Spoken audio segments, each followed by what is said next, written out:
Okay, we are good to go. Okay, thank you very much. Welcome everyone to the Standing Committee on Reapportionment and Redistricting.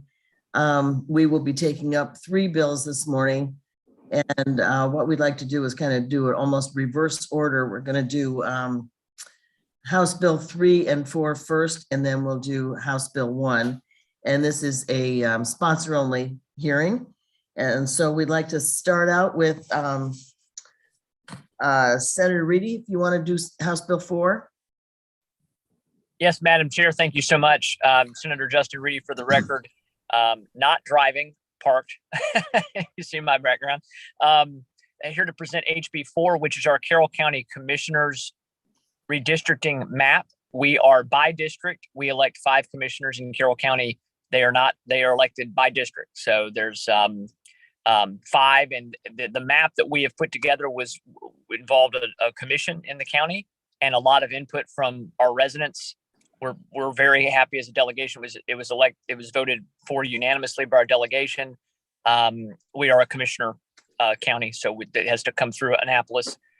We have a pretty evenly distributed population, and we were able actually to resolve one issue with the previous map, where a couple of communities of interest and regions felt they'd been split up, for 10 years and wanted to be reunited. So we actually were able to resolve that, keep pretty much all the communities together that wanted to be.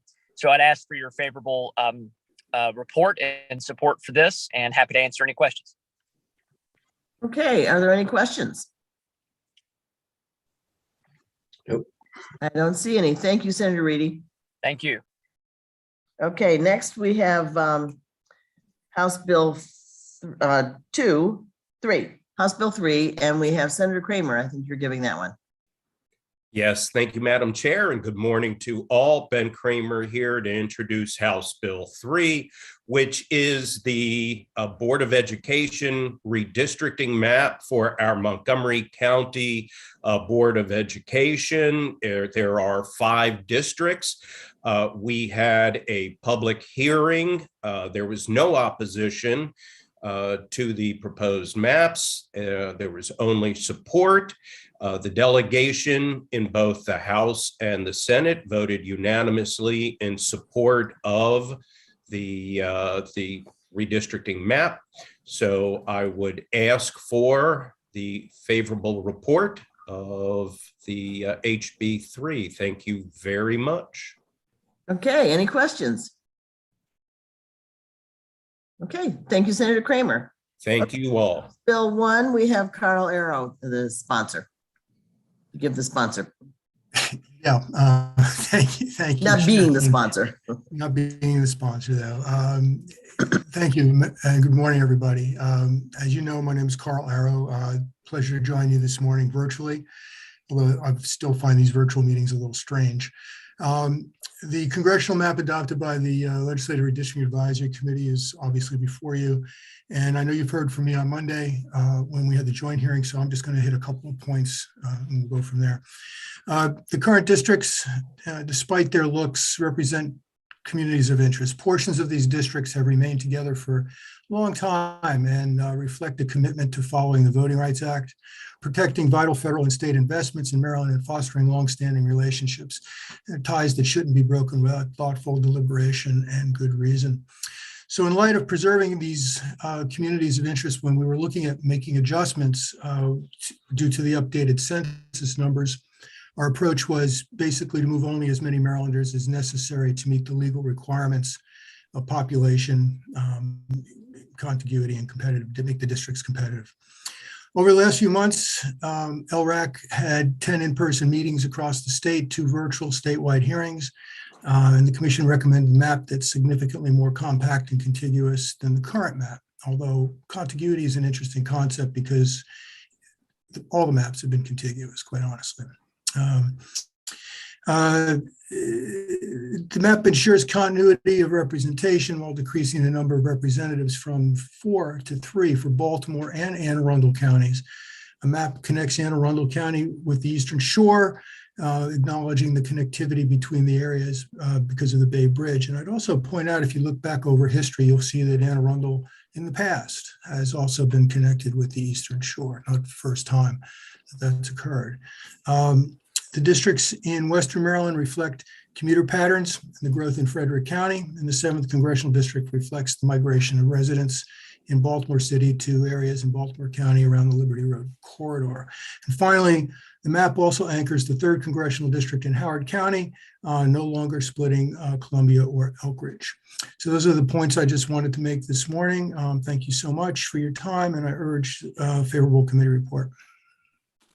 Okay, thanks, Carl. Any questions? Okay, from here, we are going to vote on all 3 of the bills that we have here this morning. And we'll start with House Bill 4. And Jody is going to call the roll. I think first, though, we need a motion. Move favorable. Okay. Okay, Second. okay.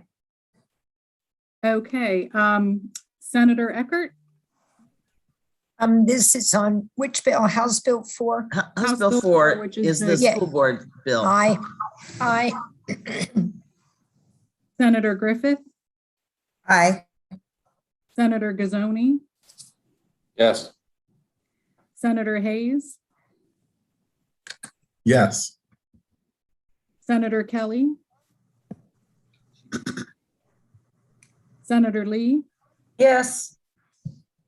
Senator Pinsky, Yes. Senator Riley, Yes. Senator Simonaire, Yes. Senator Smith, Yes. Senator Washington, Aye.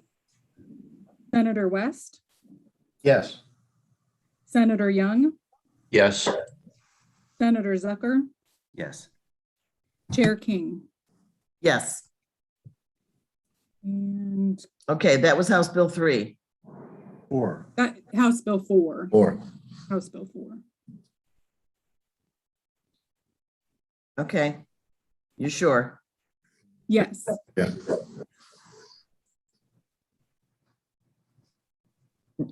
I have on my list here the Senator Reedy, that was House Bill 4 that he did for Carroll County.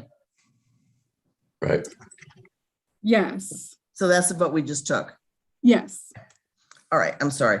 All right, then we have House Bill 3, the Montgomery County School Board bill. Call- Move favorable. Move favorable. Second. I'm sorry. Jeez. Senator Eckert, Aye. Senator Griffith, I vote aye. Senator Gazzoni, Yes. Senator Hayes, Yes. Senator Kelly, Senator Lee, Yes. Senator Pinsky, Aye. Senator Riley, Yes. Senator Simonaire, Yes. Senator Smith, Yes. Senator Washington, You're muted, Mary. Yes. Senator West, Yes. Senator Young, Yes. Senator Zucker, Yes. Chair King. Yes.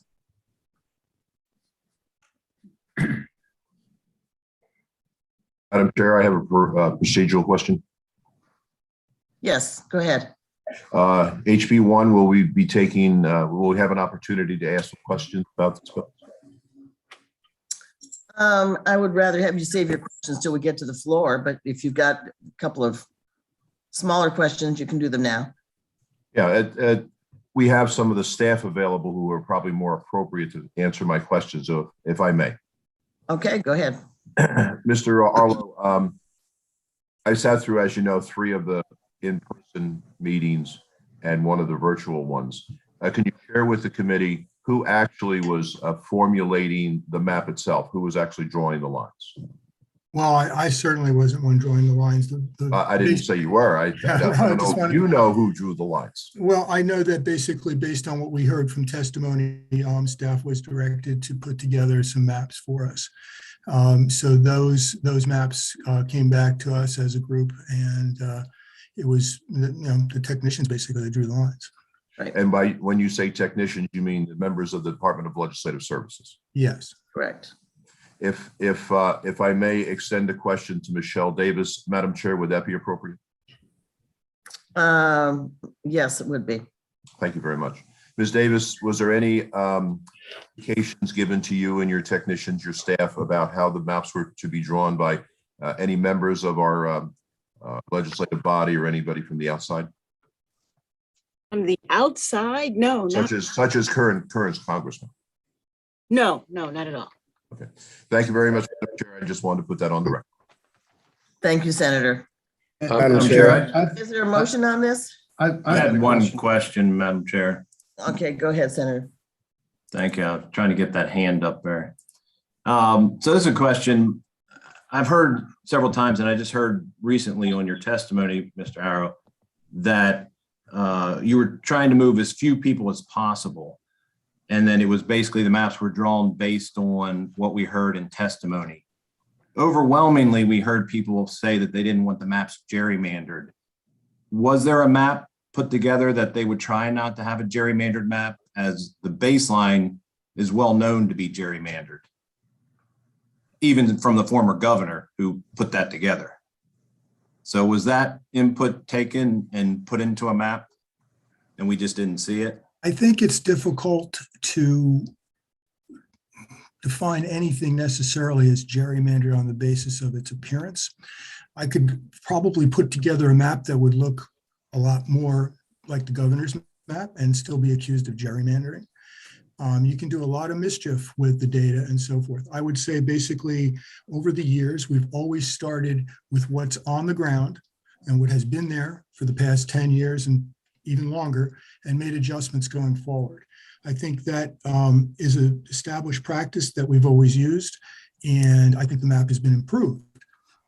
There was no attempt to take that comment from the public and try to turn that into a map, because what was understood was DLS took the comments from the public hearings and presented 5 maps based on their input. But I don't recall any map being put forth saying this is one where we took the comments that they wanted a less gerrymandered map that the former governor previously said that he purposely gerrymandered. So there was no effort to do that. I think you could, the map is, in your words, less gerrymandered. It may not be as much as it possibly could have been, but I think that the effort does reflect districts that are better than the ones that we had currently in the 2010 plan. Okay, thank you. Okay, Senator Young. Thank you. I just wanted to make sure we're voting on the final suggested 2 map. Yes. Yes. Okay, thank you. Senator West. Thank you. So I've got a question for Carl, if I could, and perhaps for Michelle.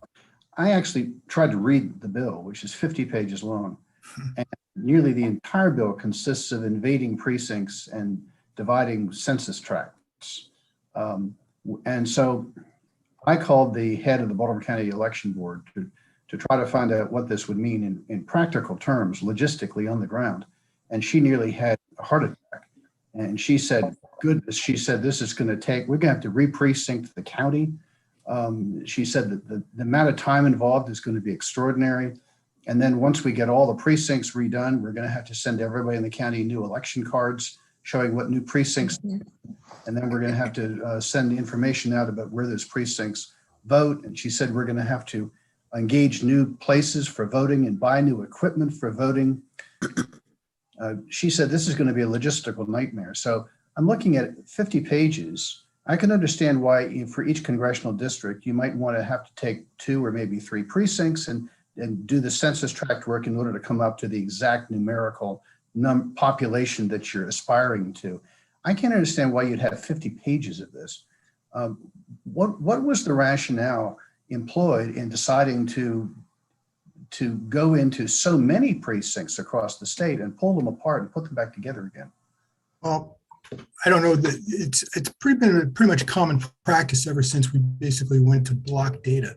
In 1981, 82, only portions of the state were block data, and it was harder to get to numbers that you needed to get to. Also, 91, 80, and 1982, you didn't have to have the exactness in population equality that we have to have now. Basically, it is just it's a numbers game, and it is an undertaking that is significant. And Baltimore County is not alone in this. But they don't have to create new precincts. They can consolidate precincts. They can move precincts around as much as they need to. I know in my own area, after 10 years ago, my precinct actually doubled in size because of having to re-precinct. How much new equipment they'd have to buy, I really couldn't answer that question. But it is a function primarily of making the numbers work to get down to that zero variance or as close to zero as you can. Well, as I say, I can understand why you'd have to do 2 or 3 precincts per congressional district. I can't understand why you need 30 precincts. Well, I think it's a function of where you put the overall lines. It's also a function of how you can move people. Not all blocks are equal numbers. So you're looking, I guess for a better way to put it is puts and takes, where if I have to move X number of people from one district to another to balance it, I've got to find the blocks that do it. And they're not always neatly numbered. Like if I need 1,000 people, I'm not going to find a block with 1,000 people. I might find a block with a couple of hundred, and then you keep working your way down, and you get to a point where you're basically trying to find a block with 2 or 3 people to move one way or the other to make it work.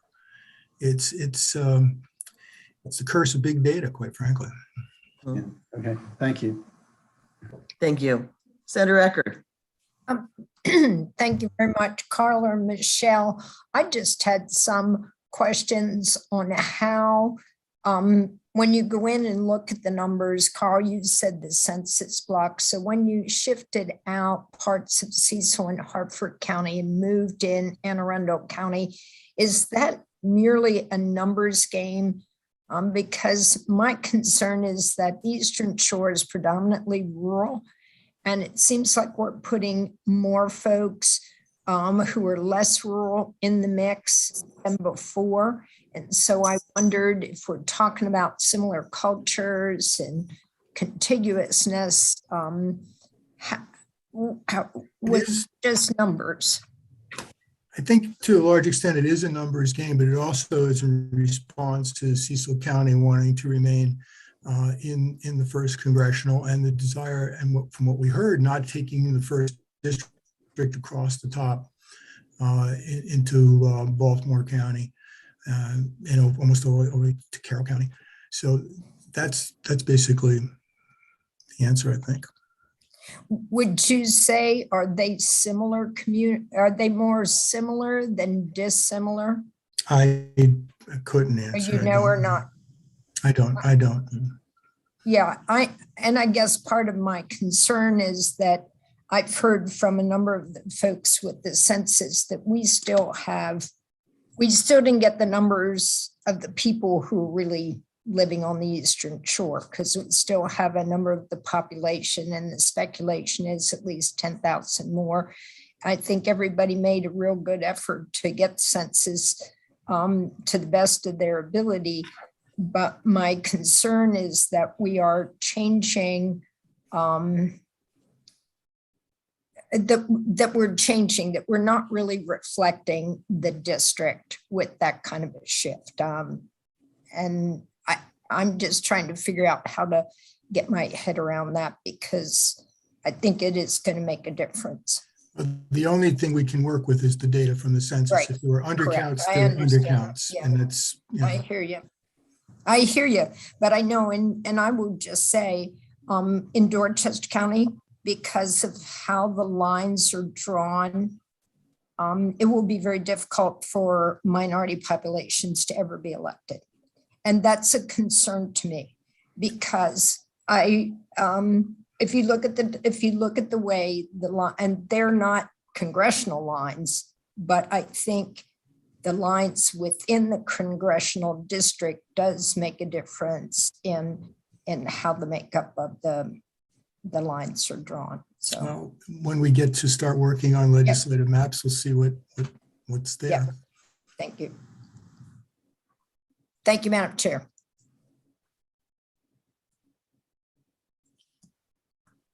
You're on mute, Madam Chair.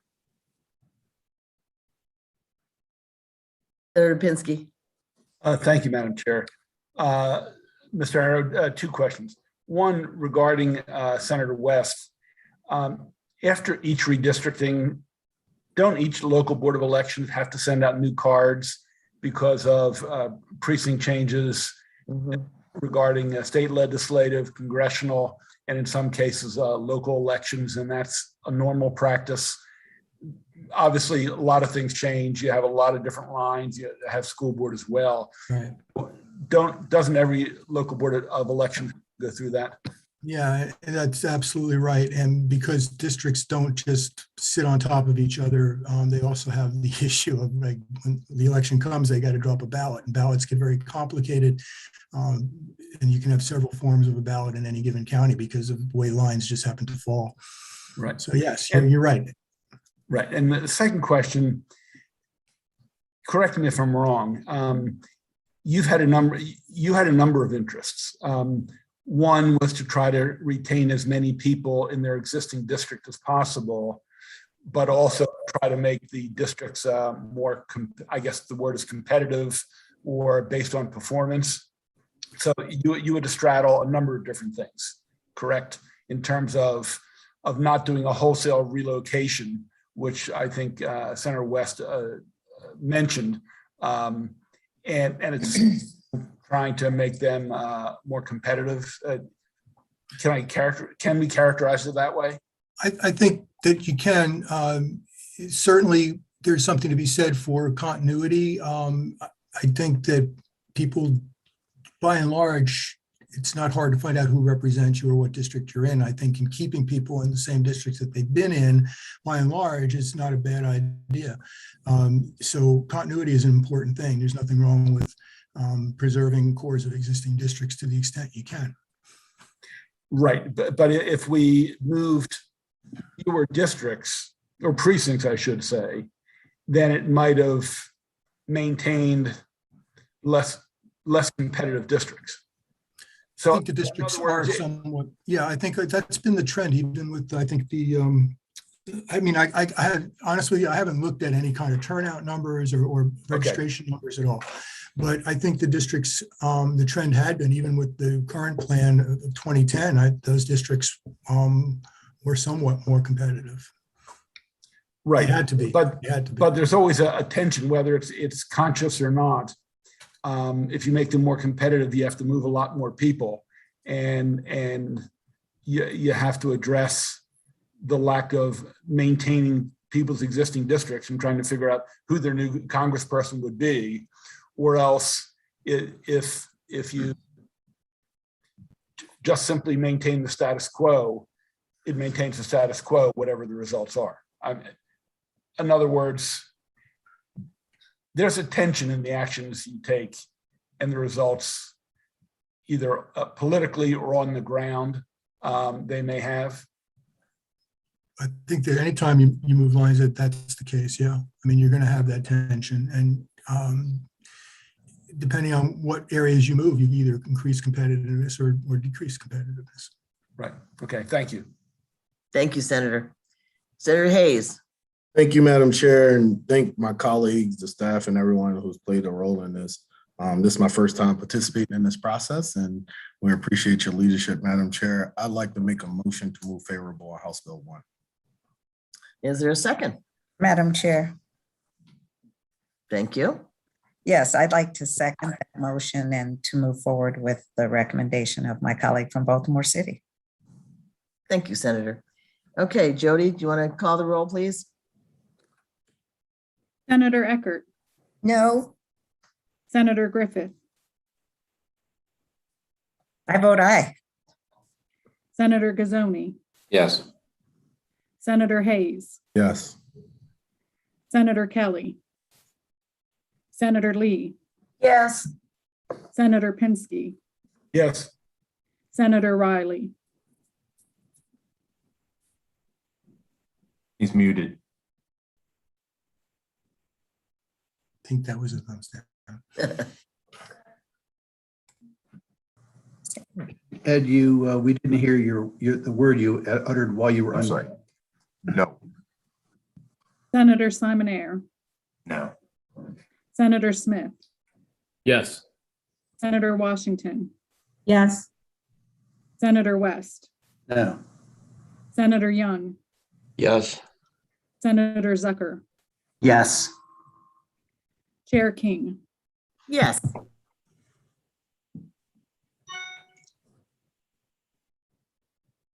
And it passed. Okay. Thank you all for your help in all of this.